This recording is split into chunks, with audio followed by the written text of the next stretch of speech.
You're listening to the YWAM Nashville podcast. My name's Cody. My name is Michael, and we'll be your hosts for this season.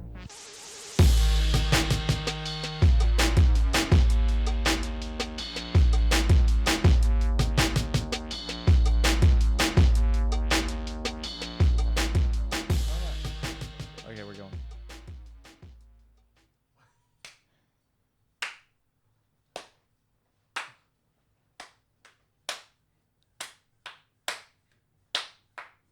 Yeah.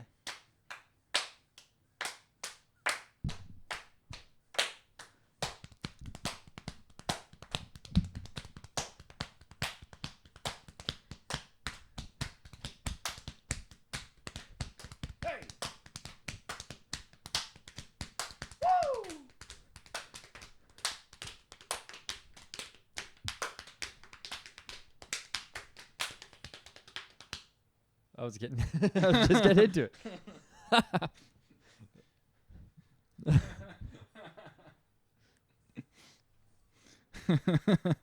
Well, welcome to episode 18. Yep, here we are.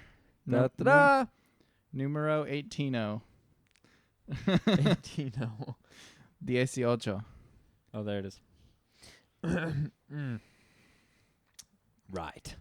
All right, so we're going to jump into our prayer topics for the day. Cody, what you got for us? Well, 20 churches in India have been burned down recently. We were talking to one of our friends. Didn't go into a whole lot of detail, I think perhaps for people's privacy and safety, but 200 churches were burned, and then 200 more. 20 churches were burned, and 200 more are being under threat of being burned down, and Christians across the country are going into villages for hiding, and it's just not a good situation. So if you could pray for them, that'd be great. Also, you can be praying for our DTS students. We've got lots that are interested, but they're just not sure because of the COVID stuff. So be praying for them that God would speak clearly about whether or not they're supposed to come, and just the ones that are would be encouraged. All right, now, everybody, it's your favorite time. It's your favorite time. Oh, boy. Get ready. I don't know what's coming at me. So, again, we've been doing these, testing out different intro songs for the dad joke segment. So, trying out some different things, and today I have a fun one. Last time it was spooky. It was like horror movie-esque. All right. Are you guys ready for the song? Oh, I'm ready. All right. Here we go. Are you going to have rainbows and sparkly unicorns this time? Nope. It's not rainbows and sparkly unicorns. It's literally just as intense as last time. That's what it is. Now it's time for the part of the segment where Cody comes out. Oh, man. And he does a dad joke. Dad joke. Exactly. Pressure. Operation Dad Joke with Cody. Take 2 for the win. Is the go. All right, Cody. How many? What you got for us? How many tickles does it take to make an octopus laugh? How many tickles does it take to make an octopus laugh? 10 tickles, Michael. 10 tickles. 10 tickles. Why? Cut the blue wire. Oh, no. Wow, there it is. Hannah, what have you got to say? Octopus only have 8 tentacles. No, they have tentacles. They have 8. They're not called 8 tickles, Hannah. What sort of crazy mind-bending place have we gone to just now? The Twilight Zone. By the way, I would like to point out Hannah's new nickname is Hanukkah. No, it's not. No. Wow. It's like Hanukkah, but it's just Hannah. Well, that concludes the dad joke segment. And moving on, we have a special guest with us today. Can you use your name? You're not planning on going to China anytime soon or anything, are you? That's a good question. There's not going to be a name so we've to got a face. Hannah here today. So Hannah's from Tejas, Texas. Tejas. I wasn't sure. I wasn't following. I was like, Tejas? Where's Tejas? She was in the last DTS as well. Oh, you may have heard Andrea last week, and this week we got Hannah. And she's actually just going to be talking to us about her DTS experience and sharing a bit of her story and stuff. And so it's going to be great. Hey. How you doing, Hannah? Grand. Thanks for coming. Yep, so we're kind of focusing in on the DTS testimony aspect of stuff today. So why don't you give us a bit of like your backstory, kind of your life, like leading up to DTS, kind of set the stage for us as we go through this journey. Yeah. So I did not grow up a Christian, actually. And I had never heard of YWAM or any of that. I didn't really know anything about missions. So I grew up in a really generationally broken home. Drugs and alcohol have been in my family for many generations, and physical and sexual abuse have been in my family for many generations. Actually, the only two people in my life that tried to tell me a little about God was my aunt and my grandma. But again, I didn't see them every day. So I guess growing up from like a little age, I had a lot of self-hate. Growing up, I didn't really get the love a child should get, and so I thought that I had to earn it. And so I thought that because I couldn't earn it, that I was bad, or that I was a flaw, or that there was something wrong with me. And so I really hated myself a lot for that, which is what I carried into my view of God. I thought I had to be this picture of perfect that didn't really exist, because in my mind, if I could please everybody fully, then I was being perfect and I was being good and I was doing what I was supposed to do. But it wasn't actually until a couple years ago that Jesus showed me that even he didn't do that. He did not always fully please everybody. And so if the perfect one couldn't do that, how can I hold myself at that standard? And so through my childhood and into my teen years, I lived in a really high trauma environment and was always super depressed, super full of anxiety, super fearful, super angry. But at the same time, I was always full of hope, always wanted to see the best in people, in the world, and the things. And then at 15, I encountered Jesus for the first time, and really fully got to find that love that my heart was searching for, that there was a constant ache for. And from the moment I tried giving my life to him, it was an immediate battle.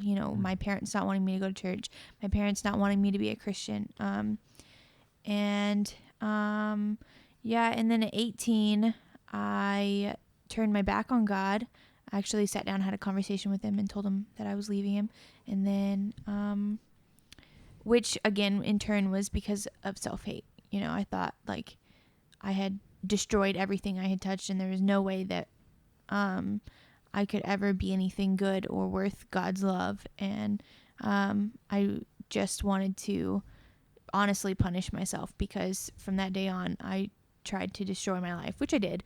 I got into premarital relationships, drugs, a really bad relationship that lasted 3 years, that ended up completely destroying me. And then I found Mercy Multiplied, because at that point I was super suicidal, and it was either in my life or find help. And found Mercy Multiplied, which is where I heard about YWAM for the first time. And I applied and prayed for the first time in so long, and I asked God that if he wanted me to, for some reason, reach out for life one more time, to let me get accepted. And if I got rejected, then I knew that this was the consequences for my bad behavior and for my bad choices and all of that. And the next day they called me and told me that I had been accepted, and they wanted me to fly to California within 2 weeks. And then started where I witnessed my first miracle, which was Jesus restoring me to life. Wow. And that's awesome. Yeah, it was amazing. I don't even recognize the person I am, today, like, because for so long I lived, mentally unstable, just a wreck. Yeah. But yeah, actually, my original plan was get better and go home. And then my counselor was like, hey, have you ever heard of YWAM? And she's like, you should look into it. And I was like, no, I'm not doing that. I'm going home. And then a roommate of mine was like, hey, have you ever heard of YWAM? You should look into it. And I was like, nah, I'm not doing that. I'm going home. And then more, like, just, it was like every week somebody new was saying it. So by like the 4th week, I was like, no, I'm not doing that. I'm going home. and did you go home? No. Just kidding. I did not go home, actually. Suspense. And so I finally honestly surrendered that to Jesus and surrendered that fear of ever believing again that he could give me a good life. And yeah, I surrendered that to him, and he told me to apply for YWAM, and I did, and now here I am.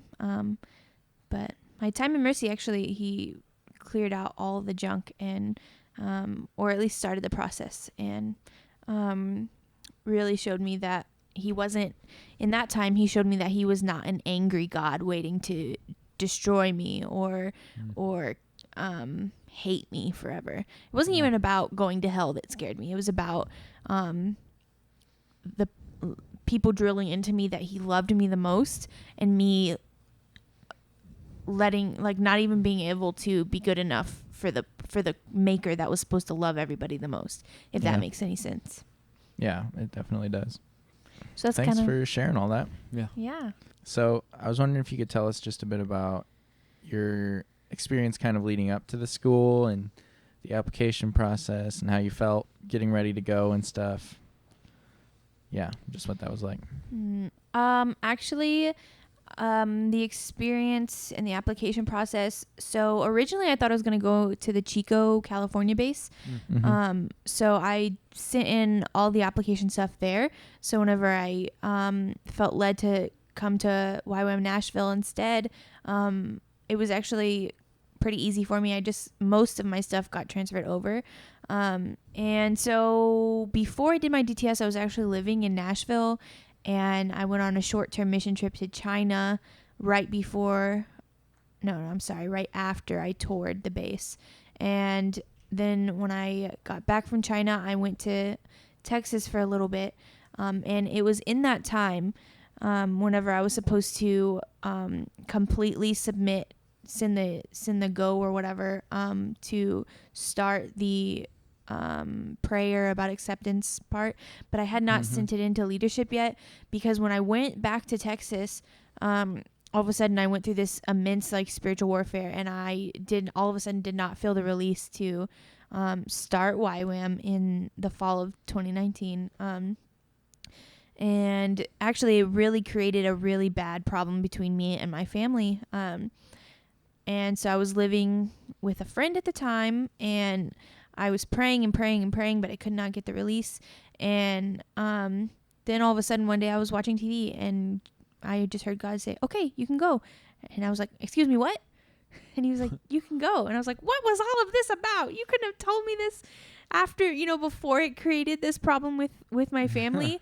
And he told me, no, I needed you to understand that you could hear from me and not from your family directly, and think that you can't hear my voice or you can't hear my will. I needed you to hear it for yourself. And I needed you to be able to sacrifice. If I said, wait, would you have waited despite the problems that it created? Knowing that you had indeed heard my voice. And yeah, so that's what it was. And actually, Cody called me a few times. I I think, right? It was you. Looking for flight information. Yeah, looking for flight information. And then another one of the staff members called me like every week. Are you going to send in your thing to let us pray over you? Just wanting to check. And so every week I was like, I don't really know. But then, yeah. Oh, sweet. I answered it. And then we had this awkward phone conversation because I called for flight information. I was like, oh, I didn't need that. I'm sorry. She was like, no, it's fine. And then it was quiet for a second. And then I was like, okay, well, did you need anything else? And then it was quiet. And she was like, oh, no. And I was like, okay, well, bye then. And she was like, bye. And then, like, she went to hang up and thought that I had already hung up. And she was like, well, that was awkward. But I heard her, like, mutter that under her breath as she hung up. And that was my first experience with meeting Hannah. Yeah. The funny thing is I was expecting him to be a like 50-year-old man when I got here. So when I got here, he was a 20-year-old dude, and I was like, this is 10 times more awkward. Oh man. So the first half of DTS is called lecture phase. If you haven't heard one of our other episodes on it or us talking about it, so we'll just talk about that a bit now. So Hannah, what was your favorite week of lecture phase? Like your favorite, I guess. Well, okay, let's do this. What was your favorite speaker, and what was your favorite topic? Unless those are the same thing. Let's see. Two things are sticking out to me, which were the ones that I was crying the hardest at. And one was, I believe.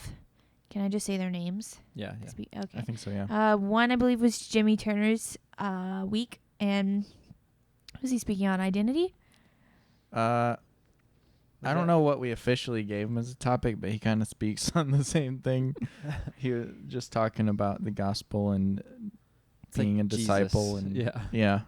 Like, I think it might have officially been identity, but yeah.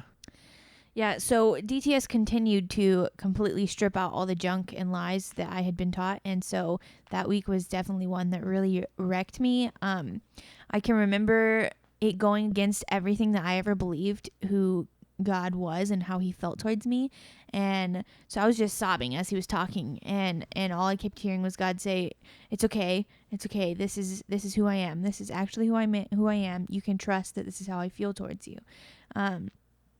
And so at the end of the class, he asked us to share what we had gotten for that day or that week or whatever. And I tried my best to get out in audible words was that during his time that Jesus had shown me that 2 times I had fallen in love and attempted to have full intimacy. And so, of course, falling in love is not always romantic. It's just fully knowing and fully being known by whoever it is you're attempting to have full intimacy with. Mm-hmm. And so the 2 times would be, one, when you're a kid, normally the first people you fall in love with and the first people you trust fully are your parents. Mm-hmm. And so as a child, I did not get to bond like that. And so when I attempted to as a child, my parents did not reciprocate that. It was returned with hate and with resentment. And so it honestly destroyed me as this little kid. It filled me with so much pain and confusion. And then the second time was when I had run from God, and I had tried to create my own little family that I knew needed me more than I needed them, so that they would not run away. But in me trying to be fully intimate with that man and with falling in love with him, it, again, in order to keep him there, I had to kill and sever off pieces of my identity that Jesus had created me to be. And so those 2 times of attempting to be intimate had thrown me, like utterly destroyed me. And so in that week, what I kept hearing him say over and over was, you can fall in love with me, you can trust me, you can be intimate with me. My love and my intimacy will not utterly destroy you, but it will utterly set you into life and freedom and joy. And so that was that week. That was one of the ones that sticks out to me the most still. And then the second thing would be Brooke Gaiman.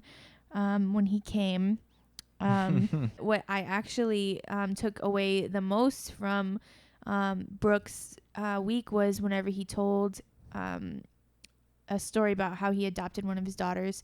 And as he was telling us that story, I was just uncontrollably sobbing because I always felt like the orphan that nobody ever wanted to adopt. And so at the time when he was telling me that story, I didn't understand why I could not control my emotions. But what he taught me from that was honestly hope that came out of that. You know, even at the time, what was being presented was frustration and anger because I never got that chance, or because I never have gotten to experience an earthly father's love. What really came out of that was hope and love and the depiction of Christ and how he feels towards me. There's been so many times when Jesus has looked me in the eyes and said, will you let me adopt you? Will you let me be your dad? And of course, at the time I was like, well, yeah. But I still need an earthly dad. But really what that sowed into me, was roots of trust and roots of allowing God to be everything that I needed. And which is crazy because I didn't know that it was going to teach me all of that. But anyway, so. Yeah. I didn't get to have Brooke in my DTS, but we did go and have pizza and watch Wall-E at his house. And that was awesome in and of itself. So this might be the same thing that you just said. So if it is, no worries. But what was like your biggest takeaway from lecture phase, like as a whole? Like sometimes it's like there's these specific moments, but like what the Lord does overall is. Man, that's so hard. Literally, lecture phase wrecked me and changed my life completely. Come on. Oh, man. Okay. My biggest takeaway was life. Honestly, I can't pinpoint one thing because honestly, he did just, I feel like I was resurrected through lecture phase. Like every belief that I thought I had about God was cleaned out and filled with the truth. And people ask me this all the time, actually. People from back home that saw me before I went and got help and saw me before I went to my DTS. They ask me all the time how DTS was for me and honestly what my biggest takeaway was. And I tell them all the time that it was essential for my life. If I would not have gone through that, I would not have been as, I don't want to say successful because it's not the right word. Healthy? Whole? Yes, there we go. I just would not, I don't think I would be able to operate healthily or, in holy. Yeah. There's words. It's like a spiritual thing. There's words I don't know how to use. Mm-hmm. It's okay. But yeah, so my biggest takeaway was just life and finding out who God is, the Father, and finding out who Jesus is. Really, he's been a dad in this season. He's been a dad to me and my lifeline. I've never known his heart towards me as much as after I went through a DTS and realized brokenheartedly that what the world had taught me was that he was a conditional God, and was that his love and his grace was only conditional and I had to earn it. And it was so sad because he's got this amount of love that just pours out, unending, overwhelming, and they don't get to experience that and they don't get to see it because they're just blind. Did you get to see any miracles happen in lecture phase? Yes. So we were in Memphis, Tennessee for a week of evangelism, and this is so good.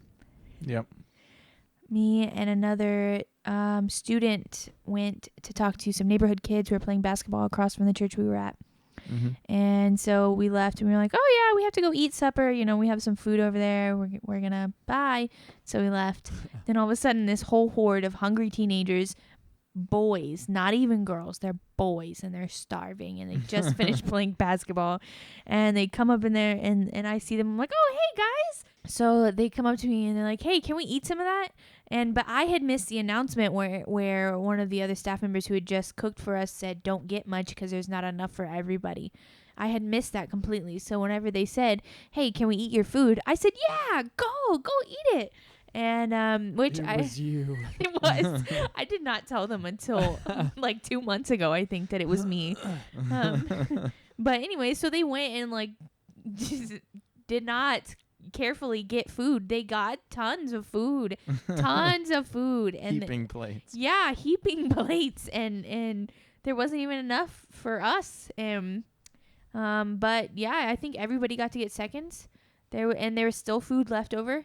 So God completely multiplied our food so that he could feed these neighborhood kids that needed some love. Yeah. Yeah. Man, I was so stoked. Man. Come on. It was awesome. I think there was at least 10 kids, if not more.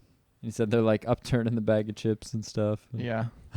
They just turned. We only had 3 bags of chips, and it was chicken nachos. And the lady who made it for us was like, all right, so there's just enough probably if everybody goes easy in the chicken for us to all get some. But just, go easy. And then they're like just slapping big old slabs of chicken on their plates and like turning bags upside down on top of their plates and like just generally being like rowdy and ravenous and like it seemed like they had never been in a church before or just didn't have any like idea of like your typical, oh, this is a holy place, Yeah. They were just like food and there was plenty, so it was fine. Man, anything else you wanted to say about lecture phase in particular? Any cool things that happened? Or lecture phase, just do it. It's already taken by Nike. Lecture phase, just go for it.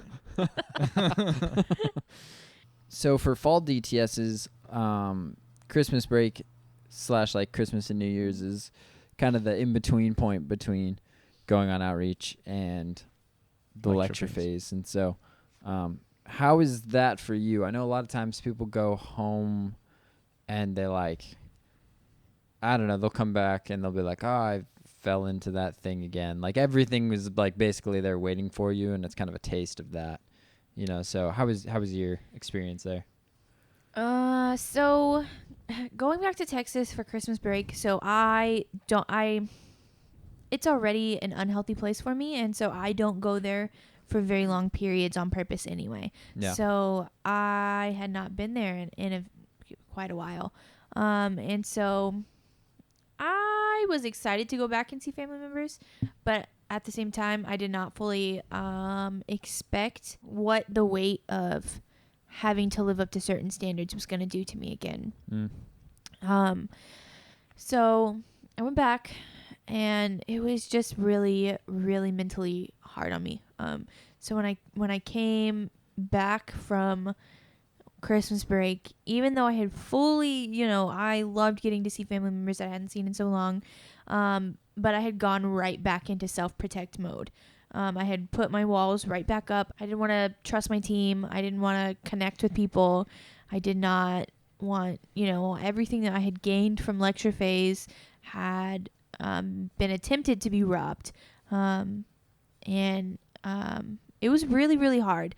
And one of the people who were leading my outreach sat me down and told me, I explained to her that, my frustrations of not understanding why I should trust people, why I should connect with people whenever I was just going to let them down anyway, and whenever they were just going to leave my life anyway, and explained to her what had happened in Texas, and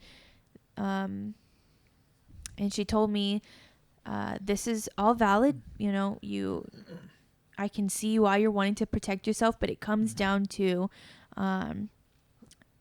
are the people here that you're loving, are they worth loving, even if you get hurt, even if it might be hard, even if they leave your life, or even if they might let you down? Would you rather spend your entire life not knowing them, not connecting with them, not loving them, and essentially being lonely forever, or would you rather risk loving them well, growing closer to Jesus, loving them like Jesus, and getting the joy of experiencing them being in your life for this season? And honestly, it connected some sort of dots for me in my mind that weren't there before, because before I was just like, oh, I'm gonna let them down. They're gonna see who I really am, and I'm not gonna meet their standards. They're not gonna like me. They're not gonna want me. It's gonna be more rejection on top of rejection, and I can't deal with it anymore. And then all of a sudden I was like, oh my gosh, you're right. I'm making this about me, when really it's about, I would give my entire life, like I would give anything to love them well, because just one day of experiencing who Jesus created them to be is enough for me to want to know them, to want to love them, to want to let them in. Because honestly, that's how he created me to be, is to, all of us actually, I believe, is to love people and to connect with people.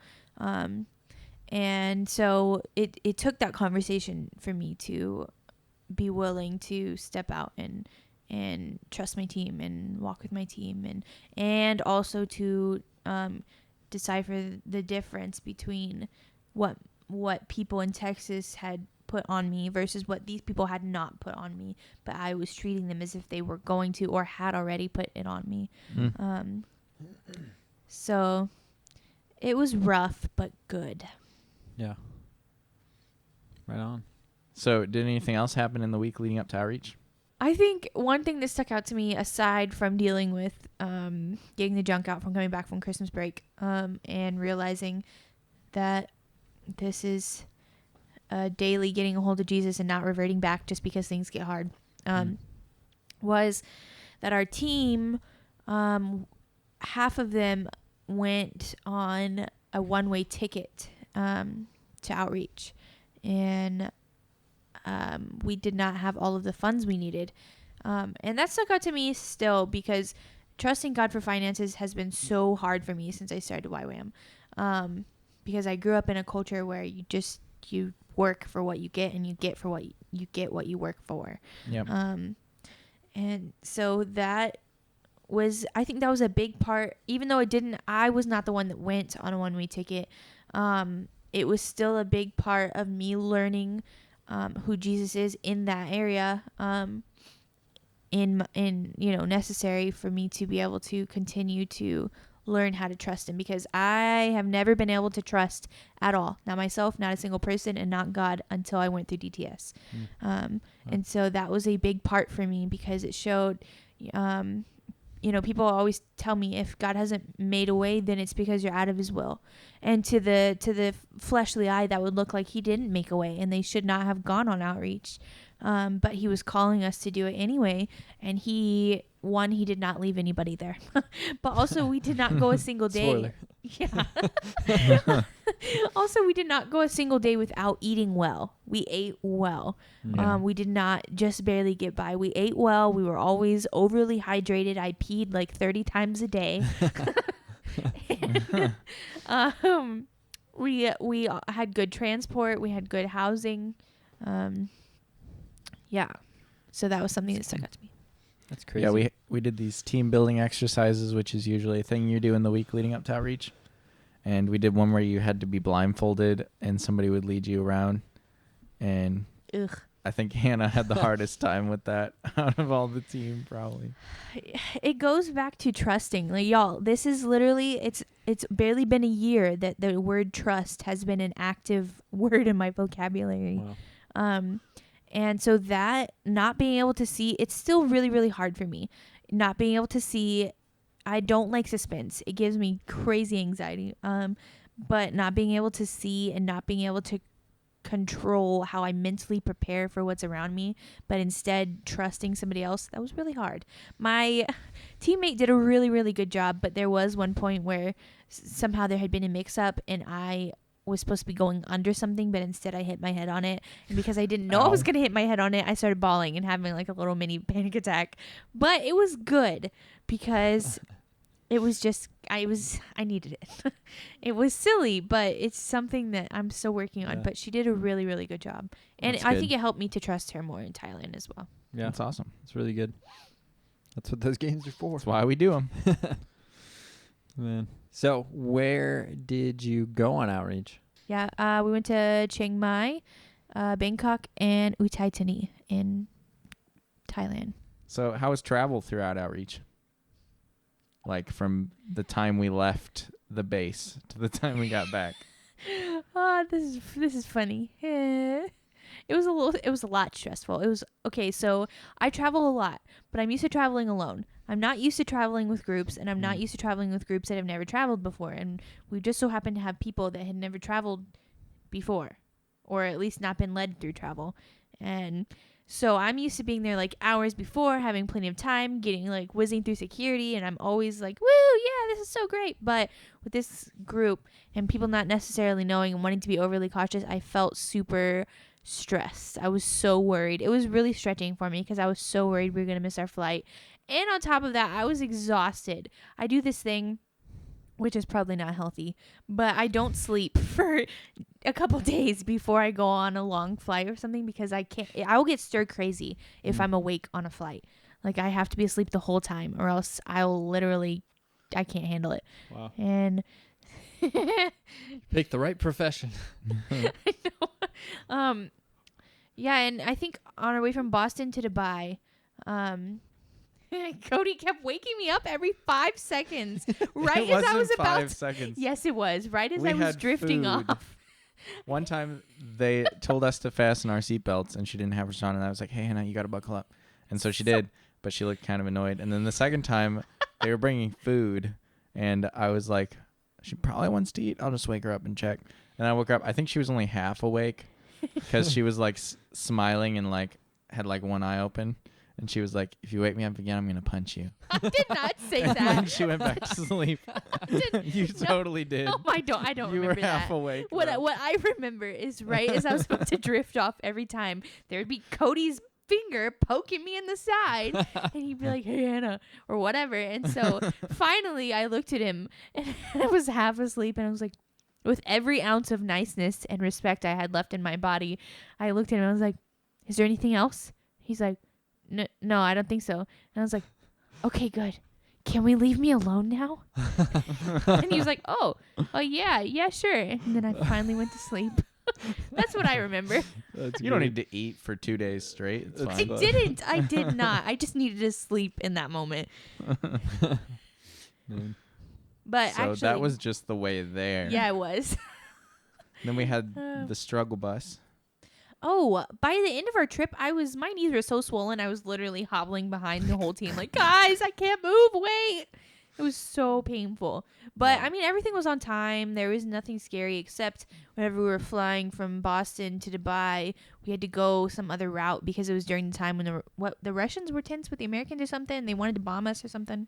What?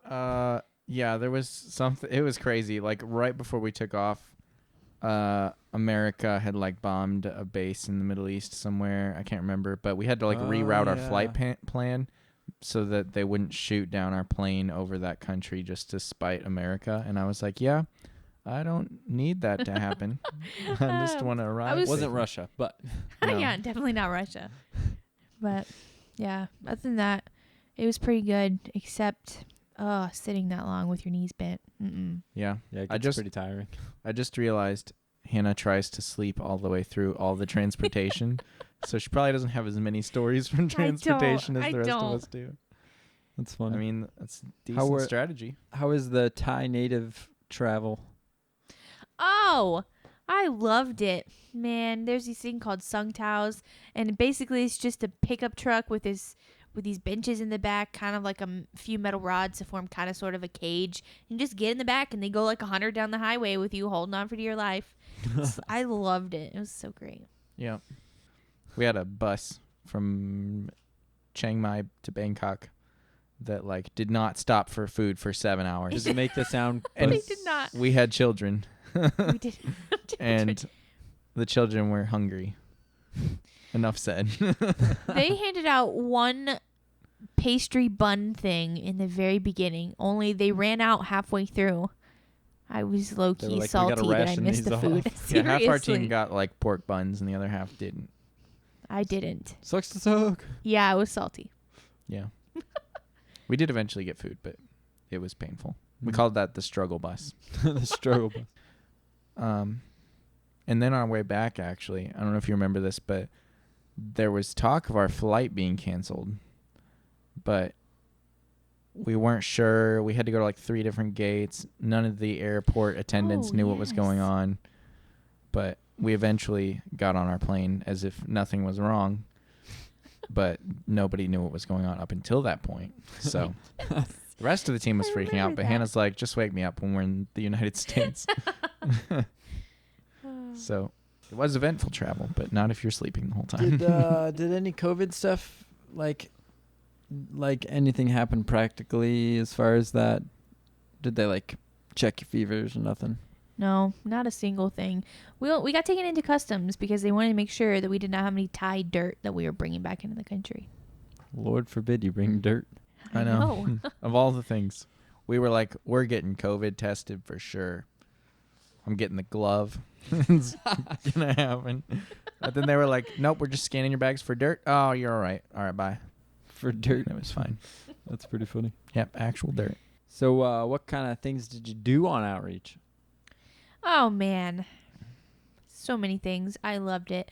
I absolutely fell in love with that country and the people. So our first location, we actually went into youth prisons. And so they have 2 different kinds. One is kind of like juvie, so that's before you go to your court hearing. And then the second one is after you've been to your court hearing and it's actual youth prison. Yeah.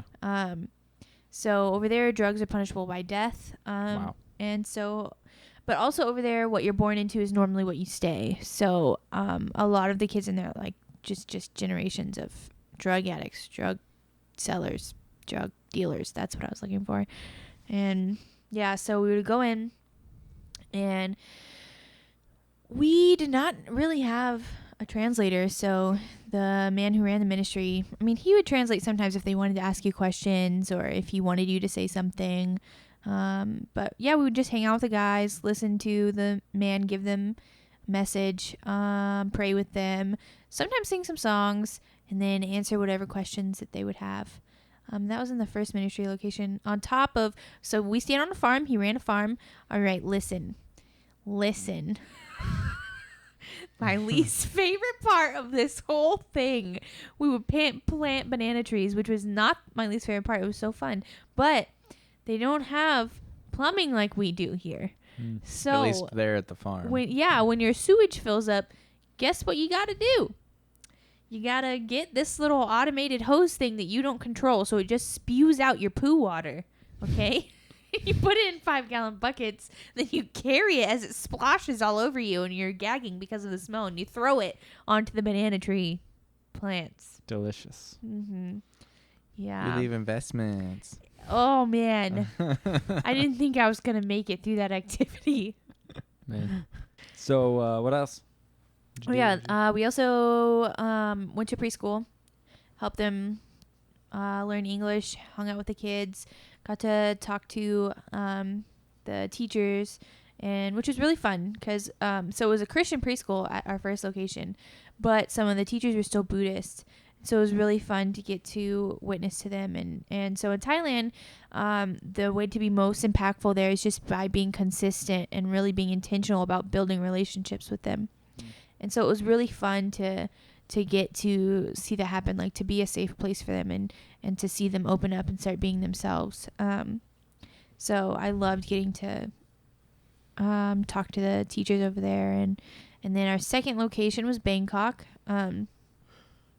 And there we worked with the elderly. So we would go into the slums and we would clean the grandpa and grandma's houses, or we would feed them. We would do every Wednesday. It was like a Bible devotional kind of. And we would help them make little bags that they would sell. And we would prayer walk in the slums, and that was really great. We did have a translator then, and she was great. She had been saved 7 months, but you would have never guessed it. Like, she was such a warrior. I adored her. And then our third location was Utai Tani. So it was the same. We went with the same ministry as Bangkok, except they housed the grandmas and grandpas here. And so we went and we actually stayed with the grandmas and grandpas. And so we would cook and we would clean, and we were actually building bathrooms to add on there. And we'd also go to a poverty school, a Buddhist poverty school. And so we would teach them English and also just go after school and play sports with them and hang out. Super awesome. I loved it. Yeah. That's awesome. So what did God teach you while you were on outreach? Oh, man. Well, actually, one of my biggest revelations that I had on outreach. So growing up, since I was a little girl, I can remember praying and asking God to bring me a husband so that I could have a family and fix what was wrong. Because even as a little girl, I knew that there was something wrong. And so I wanted to, something to fill that. And so growing up, I always thought a marriage would fix it, which that is incorrect. Marriage doesn't fix things. In case you're wondering. Yeah. Jesus fixes things. True that. And so while I was on outreach, I completely and totally fell in love with the land and with the people and with what I was doing, and felt a call to longer term missions there from God. And I feel like he gave me a little glimpse of being able to experience my calling so that I could know that a marriage would not fix what I was needing in my heart. Because if I were to just get into any sort of marriage, I would not be able to do what he called me to do. And I would feel empty, in certain areas for the rest of my life, because I wouldn't be able to do what he called me to do.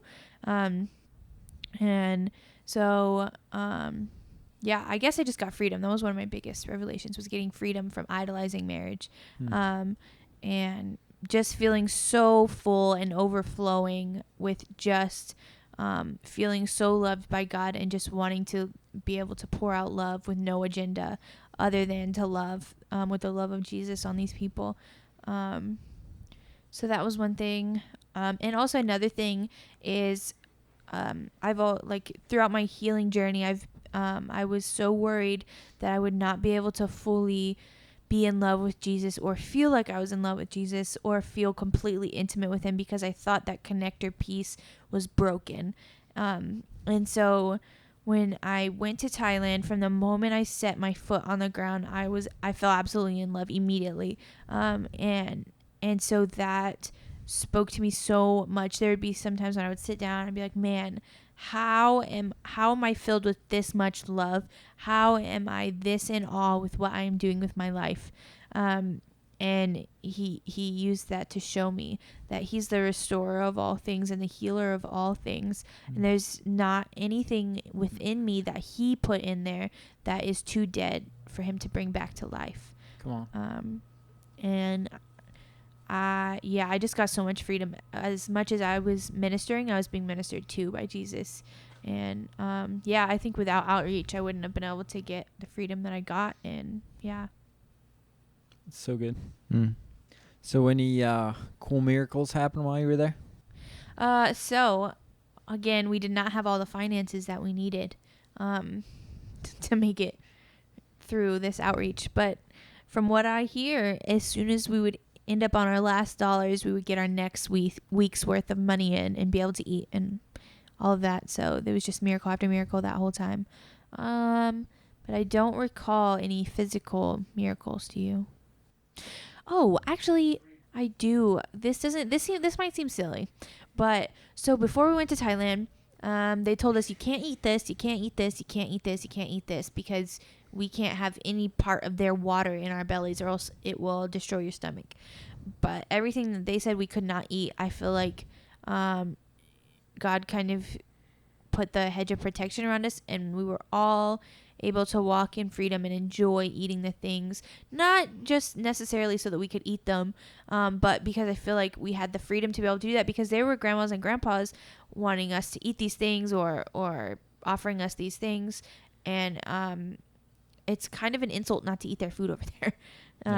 so I saw that as a miracle, like that our team did not get sick, aside from the occasional too spicy food. And so I feel like we got to walk in an extra layer of freedom as we got to experience and fully allow this country and this part of God's heart to fully become our people and fully become our land while we were there ministering. Come on. So you mentioned that some of the people, like kind of thinking of the money stuff again, but you mentioned that some of the people had one-way tickets there but didn't have one-way tickets back. Do you want to like kind of resolve that story? I'll just tell it. I guess it'll be easier for Cody because he was on the leadership of the team. Yeah, I was co-leading the outreach, and I was in charge of the finances. And we got just enough for like a week at a time through the whole outreach, and it was only slightly stressful as the one watching the money. Well, until about halfway through when I was like, I mean, it doesn't make sense, but it's working, you know? And then towards the end, we were like, we don't have money for plane tickets, but it looks like it might just work out. And so we were talking about like, maybe we can go to this island for a few days and like do some debrief there, but we don't know. We'll pray about it. And then I asked accounting for an update, and they were like, oh yeah, you've got like $4,000. And I was like, what? Since when? And they were like, since like yesterday. So somebody just randomly donated like a ton of money. And we were like, oh, well, I guess we can buy plane tickets now. So we got the plane tickets, and we paid everything else we needed to. And we went out and we got a nice dinner. And somebody else took us out for a nice dinner. And then that was when I ate a fish eyeball. Yeah. And then we didn't end up going to the island. We went rock climbing instead. But that was fun in and of itself. But yeah, the Lord just like took care of us a little at a time all the way through. And then at the end, he was like, and just bless your socks off while I'm at it, you know? Come on. We even had a little left over to give back to the base when we got home. So. What's up?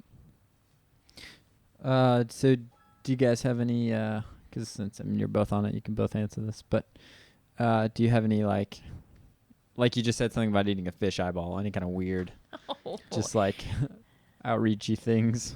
There was one fish that we cooked from the farm, and one of the boys just gave me something from it, and I was like, what is this? And he just like motioned to eat it, and I was like, okay, because he didn't speak English. And so I ate it, and it was kind of like cornbread or something, but from a fish. And I was like, what is this? I asked the ministry leader, and he was like, oh, that's fish eggs. It's cooked. I was like, tastes good. But that was probably the weirdest thing. I had crickets, but I had already had crickets before, so that wasn't too crazy. Blech. Yeah, I ate all the weird things I could get my hands on. I ate like 3 different kinds of crickets. I ate some grub worms. I ate a field rat. I ate a fish eyeball. Actually, I ate 2 fish eyeballs. What else did I eat? I ate all the weird things. Just picking bugs out of the yard for breakfast every morning. Not like, really, this but one looks good. I was there for the full experience. Yep.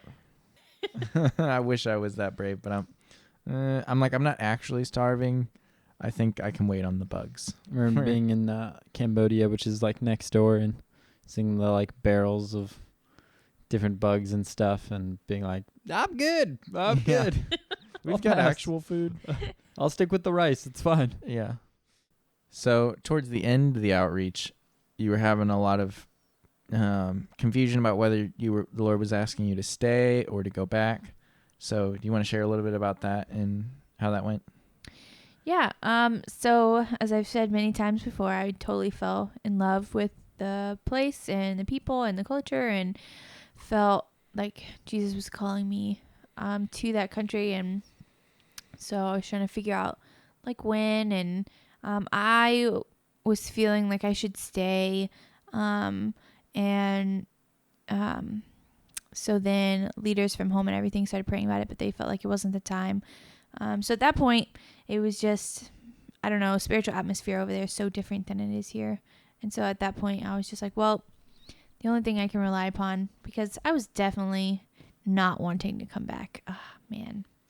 And so at that point it was, I either chose to hold on to my pride and say, well, I heard from God, and stay anyway and just completely throw out the whole DTS that I just did and not graduate. Or trust that, again, the word trust, it's a new thing. Trust that there were leaders that were for me and not against me, and that they also heard from God, and that if what I was hearing was correct, we would all be hearing the same thing. Because it was, it was like a bunch of them against me. like they were all hearing the same thing and I was hearing differently. So that's kind of how I made my decision, was trusting that if Jesus wanted me to stay, he would talk to my leaders because they're for me and they're not against me. And I still fully believe that I'm going back to stay longer term. I still have a heart. I still get tons of dreams about it. And it's going to be great. Right on. Thanks for sharing. That's maturity, ladies and gentlemen. Maturity. And it was hard. It was a little depressing when I got back because, I got back and I was like, I don't want to be here. I want to be with my people. But which leads us to, what was it like when you got when you got back? Yes. Nailed it. So like I said, it was really hard. But one thing that super stuck out to me that was really weird, because everybody told me I was going to have culture shock going. I did not have culture shock going to Thailand, nor did I really struggle with jet lag. What I did severely struggle with jet lag for like a month after I got back, but also culture shock coming back. Like, I walked into an American airport and everybody was speaking English. Oh, man. And my brain was like, you're speaking my language. I know what you're saying, but what are you saying? I know these words, but what are you saying? And I would like stare at them blankly because I was like, you're speaking English and not Thai. And they would be like, hello, like, answer me. And I'm just blankly staring at them like, somebody help. Oh, man, yeah. And so that was definitely an adjustment. And there were a couple times, I think we stopped to eat somewhere after some staffers picked us up to take us home. And we stopped to eat somewhere. And there were a couple of us, they were like ordering something off the menu, but it was from a completely different restaurant. I think Cody forgot to give him the card to pay or something, but we were all struggling. We were all like, what are we doing with our life right now? Mm-hmm. But, yeah. And I was like, if I can just get home, I won't be in charge of a team anymore. Yeah. Dear God. Oh, man. Oh, man, yeah. Not that it was bad. It's just... There's just a point where you're like... leadership. Ready. Yeah. You're like, I'm ready to be not in charge. Not like responsible for 7 lives or whatever. 11. Man. Was it like coming back? One thing for me has been like, you've been like in this close-knit group with the team the whole time. Probably not a lot of space to yourself. And then you come back and you're like, I can just go for a walk by myself. I can go find some place where I'm secluded and, and I don't it's have to worry about getting kidnapped. Yeah. And it's like the weirdest thing. But I don't know if you can relate to that at all. No, I was actually really sad that my whole team wasn't together anymore. Oh, yeah. Yeah, I was super sad. And also I stayed for the ceremony, and then for like 5 seconds after the ceremony was over, I was gone on my way back to Texas. So that was a whole nother interesting thing. But yeah, it was. I held it together until I hugged one of the certain staffers. I almost said his name. And then I was just crying, which, I mean, I came back right after. I mean, clearly I'm talking to you, so. But I do remember being like, and Hannah's gone. And I was like, wait, what? You're lucky, though, like half your DTS stayed. So. Yeah. Yeah, literally, I think there's only 2 from our entire school of 11, well, with 3 kids, that did not stay on staff or go to another base. Yeah. Which is weird, because I've heard normally it's only 2 that do stay in missions. It's true. So, what's stuck with you since DTS? Like, what are some themes that have been coming back up, or things that the Lord's kind of expounded on since DTS? Since DTS, a theme that has stuck with me in my healing journey has been that he is my father. He's really, really, really been working on me. Actually, I'm in a season where that I've just come out of a season where the family topic was super sensitive to me. I mean, I've gotten so much freedom in it, but a few weeks ago I was a wreck. Actually, I had some family issues come up from my one supporter, and which happens to be a family member, and it was nothing personal. It was just them trying to work through their own things, and they could not handle something else that was not theirs on top of it, which was me. And so in my brain it wasn't personal, but in my heart it was, you're the last of my blood family. And just the same thing that I said before, like that really sensitive core root belief that I had of, oh man, like my value is gone, or like my comfort is gone, or whatever. But it was in that season that I feel like Jesus continued my healing and love for him, like deepening of my love for him, deepening of our intimacy together, deepening of my trust in him. Just everything that he had been teaching me through DTS deepened in that short span of a couple months. Other than that, something that he's carried on since DTS, honestly, in my daily life has been, now I'm like, there's no excuse to go back to the way I was before. I can never live a normal life again, or I can never live enabling codependent in my own life again. Like, because he did such a huge work, and he made himself so evident, and there was no questioning if it was him, or if there even is a him. There was none of that. He was so faithful to me when I was so full of doubt, and showed up time and time again when he didn't even have to. That there's just, like, now I think about it, I'm like, okay, I'm going through this really hard thing, and it's really, really hard, but I have no excuse to not trust in him. I have no excuse to not keep seeking after him. I have no excuse to at least try, because I know that he's going to meet me, because he met me every other time. Even like in DTS, abolishing like these lies that I was clinging so tightly to because I thought they were his identity. I was wrongly identifying the Father who is full of love towards me. I was wrongly identifying him, and he was still faithful and patient and loving enough to come and gently remove it. Yeah, so that's probably something else, is like just the way I live my life every single day, like not letting there be an excuse to turn from him. Come on. So what would you say to somebody who's like thinking about doing a DTS? Maybe we send them this podcast as like, hey, here's some, a testimony of what the Lord can do. What would you say to them considering? I would say, come and do it. There's Jesus is going to meet you in whatever area that you're in, whether you're an atheist, whether you're an agnostic, whether you're a believer but you don't believe in the Spirit, whatever area you're in, if you come, he's going to meet you, and he's going to make it evident that he's the truth and the life and the way and the only way. And he's going to fill you with love, and he's going to fill you with his presence, and you're going to be able to meet your best friend in truth of who he is. And if you're already at this level, you're like, oh man, I love God. Yeah.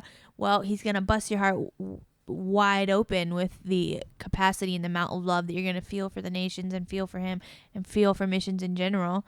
I would just say don't let fear hinder you. Yeah. Come on. All right, thanks for sharing about DTS, Hannah. Yeah, thanks for having me. Good. So yeah, we like to end off with a fun question. How you define fun may vary from how I define fun, but oh boy, we'll give it a shot.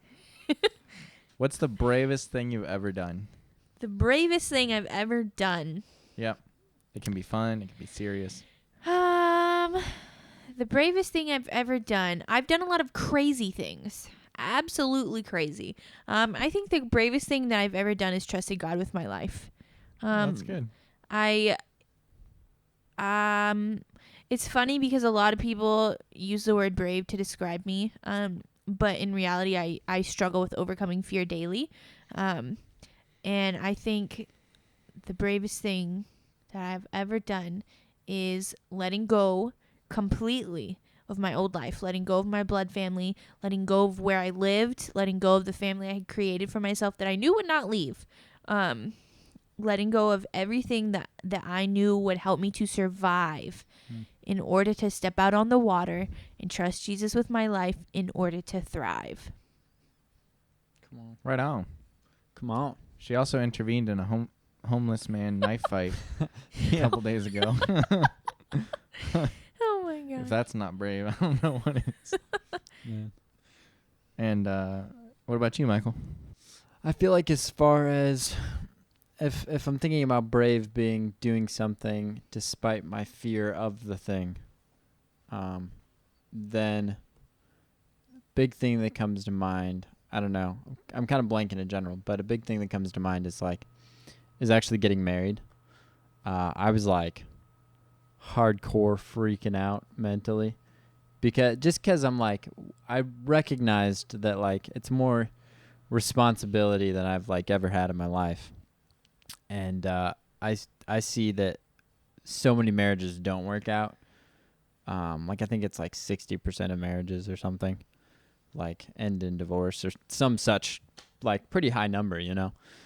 And so I was like thinking about these things, and basically I felt like the weight of it being like a big deal. Like it wasn't a light, like I'm in love and I'm just going to do what feels great. You know, like I was like, this is a big deal. So I was freaking out a little bit, but anyways, the Lord was like, nah, it's fine. I got you. Like, so I kind of was stepping into that, but it definitely wasn't like Michael just going with his feelings, you know? So yeah. That was right that. on. What about you, Code Man? I mean, I don't know about the serious route, but it's supposed to be a fun question. I know. I don't know if I can. Okay, got one of each. I would definitely say heights are a huge thing for me.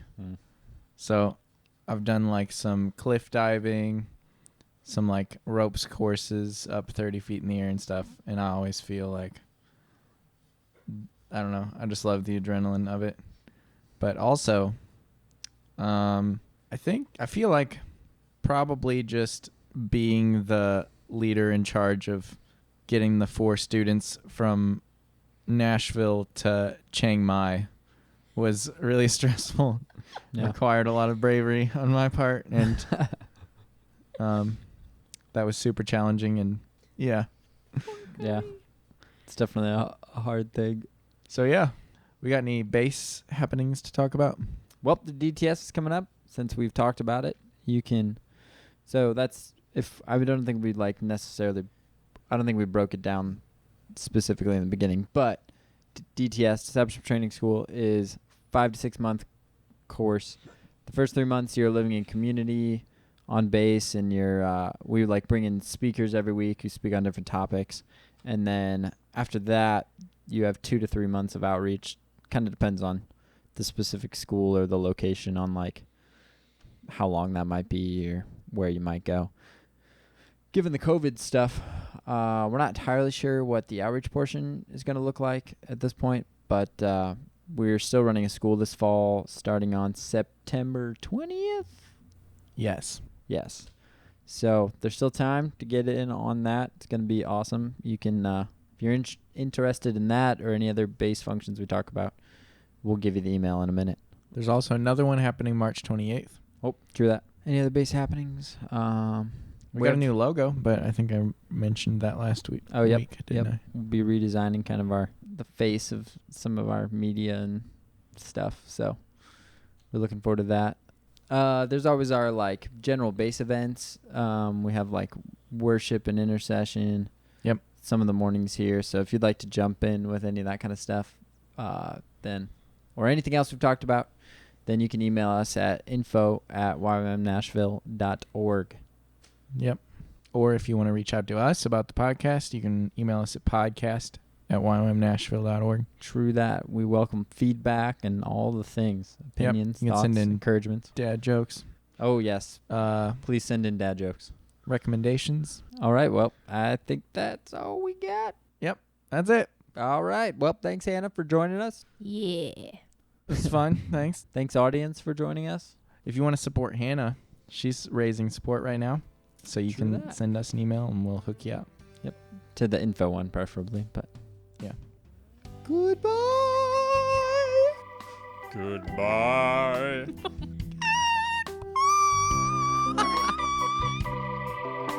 And now, a word from our sponsors.